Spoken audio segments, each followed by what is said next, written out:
Assalamualaikum warahmatullahi wabarakatuh. Di sini saya Rio Armanda tadi dari BK Offering A 2012 akan menerangkan tentang evaluasi berorientasi tentang keputusan. Ya, yang pertama adalah hakikat evaluasi berorientasi keputusan. Evaluasi berorientasi keputusan adalah pendekatan evaluasi yang diarahkan pada proses penentuan jenis keputusan yang akan diambil.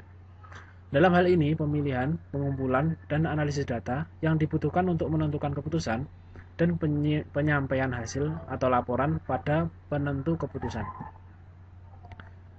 Menurut Safelbeam tahun 1971 dalam Sumadianara 2009 mengembangkan model CIPP.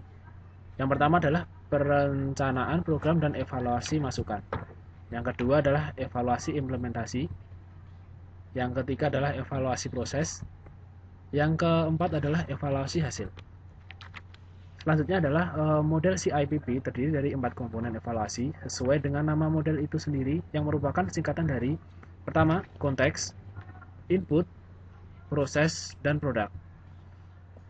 Selanjutnya, sebuah pendekatan berorientasi keputusan bisa diterapkan ketika yang pertama adalah sebuah petugas bimbingan dan konseling sedang menghadapi sebuah masalah. Yang kedua, ada keputusan yang harus dibuat dalam petugas bimbingan dan konseling. Yang ketiga, suatu informasi kebutuhan yang ada dalam sebuah organisasi. Yang keempat, evaluasi diperlukan oleh petugas bimbingan untuk melihat tujuan dalam peningkatan layanan atau serta proses pengambilan keputusan.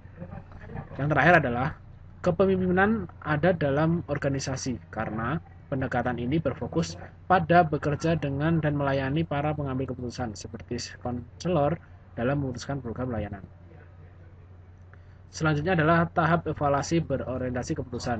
Nah, di sini ada dua, tahap evaluasi proses dan tahap evaluasi produk. Di sini tahap evaluasi proses kita akan melihat bagaimana suatu proses program yang kita jalankan. Lalu evaluasi produk, di sini ada dampak evaluasinya itu seperti apa, lalu keberlanjutan evaluasi apakah masih bisa dilanjutkan atau tidak, dan yang ketiga atau terakhir adalah transportability evaluasi. Selanjutnya adalah bagaimana hubungan antara CIPP dengan proses mengajar. Pada dasarnya, model CIPP ini mirip dengan apa yang kita sebut data yang menentukan keputusan-keputusan dalam pendidikan. Nah, di sini yang materi kita terakhir adalah kelebihan dan kekurangan CIPP.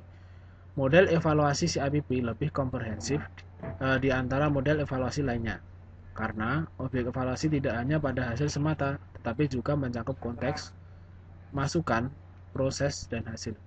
Selain kelebihan tersebut, di satu sisi model evaluasi ini juga memiliki keterbatasan, antara lain penerapan model ini dalam bidang program pembelajaran di kelas mempunyai tingkat keterlaksanaan yang kurang tinggi jika tidak adanya modifikasi.